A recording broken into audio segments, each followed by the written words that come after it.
we're glad to be back here with our friend Tony Shipshock from Minneapolis, Murray's Restaurant downtown. And I would be Joy. You're Joy. Don't forget your wife. You're here with honey. us too. Well, I get so elaborate on my whole scheme of things in my mind about Tony being here with us. You're just way ahead. Overexcited here. That's overwhelmed. Right. Sensory overload. For those of you who missed the first two segments that Tony did, he did steaks the first segment and a wonderful pumpkin dessert the second.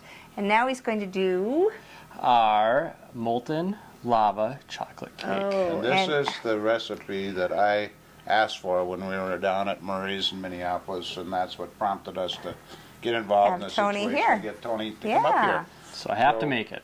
Absolutely, it's wonderful. We're gonna let you cut loose. This is to die for. I promise you. I got to tell you something that Tony told us backstage here. He said he has gotten marriage proposals over this dessert. Over this recipe.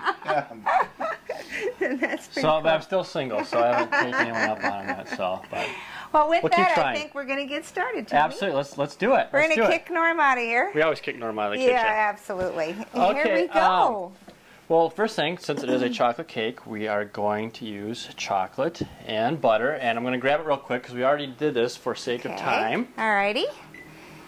What we did here is just melted that chocolate. Yeah, so what we have here is we have 22 ounces of semi-sweet chocolate and 24 ounces of unsalted butter. Now, there's always kind of been a debate between salt and unsalted butter. Should I use it? Should I not use it? Right. The reason we use unsalted butter in the kitchen is so we can control salt. Otherwise, we prefer to add our salt on our own in the right quantities. Oh, okay. If you're using a salted butter, you kind of lose that control. Okay. So that's why you'll never generally find salted butter in a kitchen. Oh, okay. So it's and that's kind of good rule to kind of for us to go by. And I asked Tony, why can't you melt chocolate, in the microwave or just in a saucepan? Right. Well, let's see. Both with chocolate and butter, they scorch and burn very easily.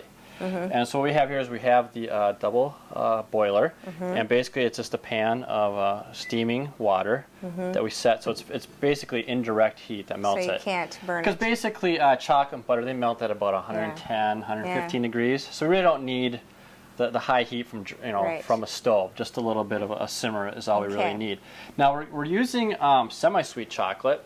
And maybe some of you wondered what's the difference between chocolates, because there's a lot of brands out there. Right. Well, all chocolates come from the cocoa bean.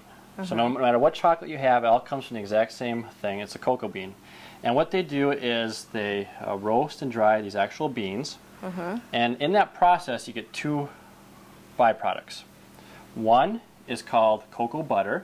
Yeah. And basically it's the fat that comes off of it. Cocoa fat or cocoa butter is the same thing. Then there's a thing called cocoa liquor, which is the liquid.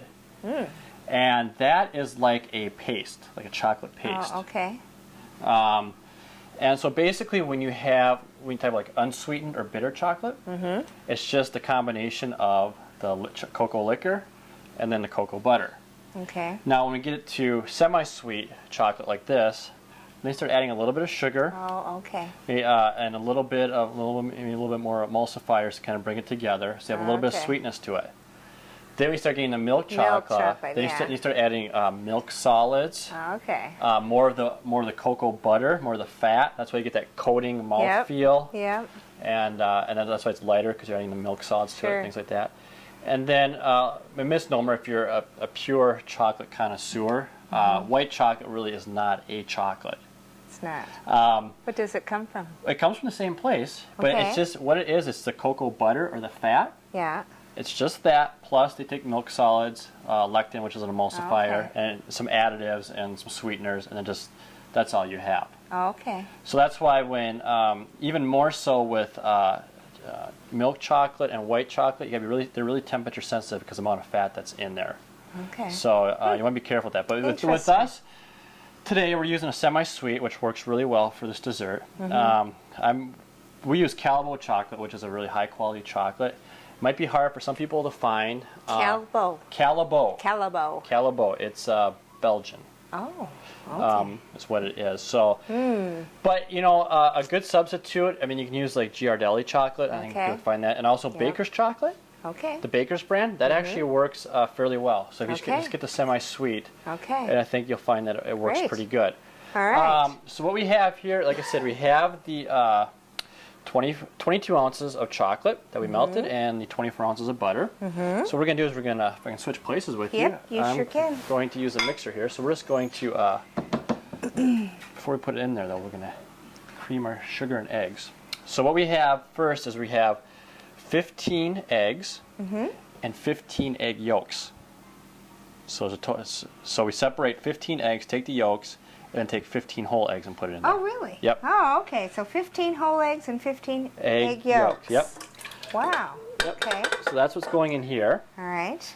And then we're going to add 9 ounces of sugar. Sugar. Okay. Yep. And now actually, this is what now, here's salt. Now I'm going to actually add salt. Are we sure that's salt? Yes, we are sure. I'm actually going to add salt to this recipe. Okay. And the reason is that salt is a flavor enhancer, and it's actually a pastry chef's secret weapon. If a lot of desserts, they add a little bit of salt, not to overpower, but what it does is salt just enhances the actual sweet flavor that's already there. Okay. Try making chocolate chip cookies without salt, and then a little bit of salt. You can taste a world of difference. Makes a big difference. If you make caramel, try it without salt, then try it with a little bit of salt. A little bit will just, we don't want to overpower it, we just want to enhance it. And especially like with coconut, I think salt, like if you've ever been doing with coconut, add a little bit of salt. It really brings out a nice coconut flavor. So, so just a little secret that you need to keep filed away in the back of your mind. Okay. Now what we just want to do is we just basically want to mix and cream together the eggs and the sugar. It's relatively easy, doesn't take more than 30 seconds. Okay. So we want to use the wire whip attachment on your mixer. Okay.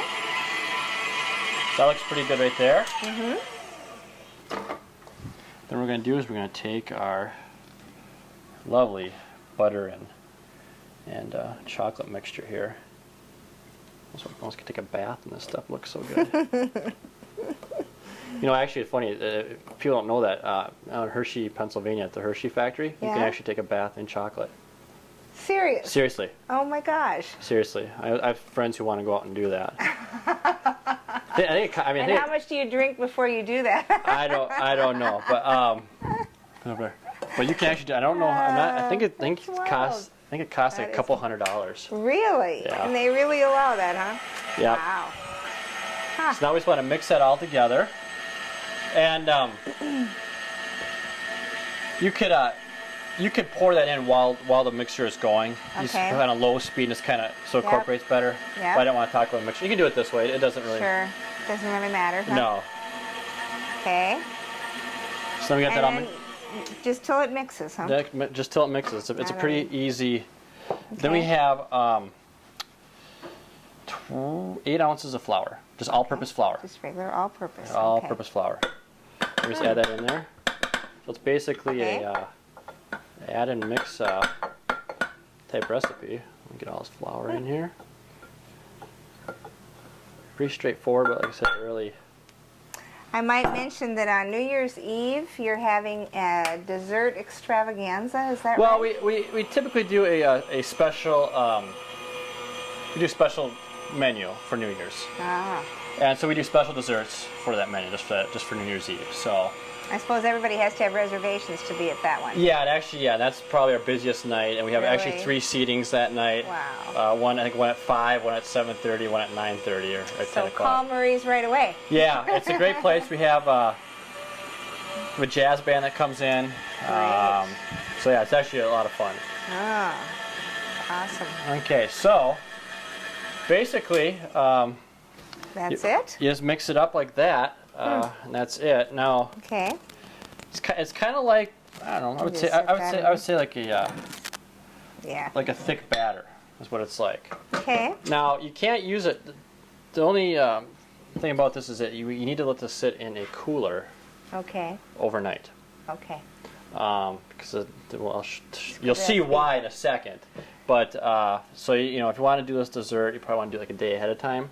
You can do it. You can even do it a couple of days ahead of time. Well, that's kind of nice because then you don't have to rush at the last minute. Exactly. This is something that you can prepare ahead of time. Just let it sit in your refrigerator, Great. and then I like that. yeah, and then it's very easy after this point. So Okay. so this would go into the cooler overnight. Alrighty. All right. Okay, so now after we let the batter sit overnight, now we're ready to fill them up and bake them off. So we have here is little 4-ounce ramekins. Now, people, you know, these are disposable ones. People have. Obviously, you can use the glass ones. If You can use the glass want ones. to. Yes, I've used those before. They work very well. So you use the little glass ramekins, the bowl-shaped ones, and they work Sure. great. Okay. So, but no matter which one you use, the process is still the same. What we're going to do here. Okay. Take a little vegetable or butter spray. Pan will work fine if you have it. We're going to spray the insides and bottoms Okay. of all these little cups. And then what we do is we coat each one with a little bit of granulated sugar. And what this will do will help the cake to come out after it's done baking. That's a very good idea. Yeah. Great idea. So let's just real quick. And then the last one goes back in here. There we go. Good. So now we have our batter. And it's kind of like the consistency of like a thick mousse almost. So basically what you want to do... Ice cream scoop. Yeah, we use an ice cream scooper. You just want to fill it probably about just kind of up to the rim there. And works very good. If you don't have an ice cream scoop, you can use a spoon too, just as long as you... Fill it that far. Yeah. Looks like a thick pudding. Like a thick pudding almost. Yep. Okay. Okay. And then what you want to do is you want to bake these at about 350 degrees in a convection oven Okay. for about 8 minutes. And sometimes it's a good idea to rotate the tray about 180 degrees after 4 minutes. Okay. If you don't have a convection oven, you can do it at 350 degrees for about 12 to 14 minutes. Okay. And do the same thing. Rotate the tray Okay. 180 degrees halfway through. Okay. So I'm just going to throw these in real quick Sure. into the oven. And how you can tell they're done is when the ring inside there is like about the size of a 50-cent piece. Still looks kind of liquidy, a little Then it's jiggly. done. And then but the outer is cooked. Okay.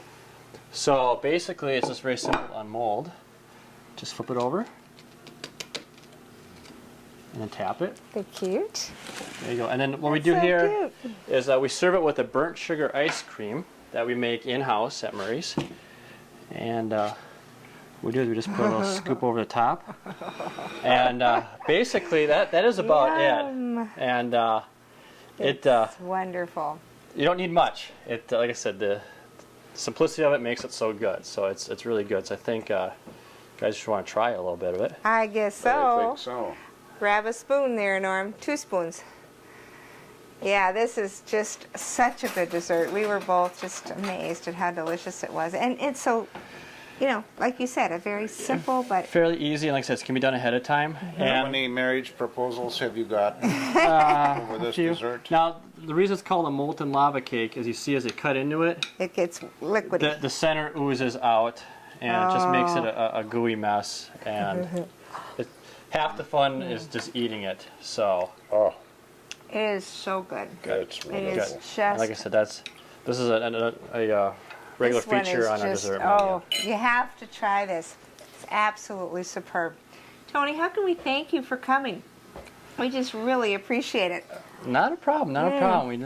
We're happy to come up here and show you, try Well- to educate listeners a little bit, give them a few recipes they can use for a couple desserts if they have parties coming I up. hope that people who are watching go to Murray's, try your steaks and try these desserts, Yep. and just have a wonderful evening, Yep, and and- maybe make it New Year's Eve. Who knows? Who knows? Who knows? Or anytime. And Or anytime. anytime. what. And tell them and let us know that, or have the people tell us that, let Norman Joy. Yes. Let Sent us them? know.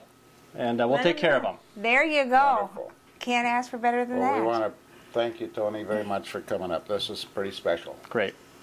We're Yeah, going and- to end it here and invite you to come back next week once again with the Happy Cookers, and we'll figure out something that probably won't be as good as Tony's, but You'll do You'll our manage. We might figure out how to make like a tuna hot dish. macaroni and cheese or Oh, something. no. There you go. Something really gourmet.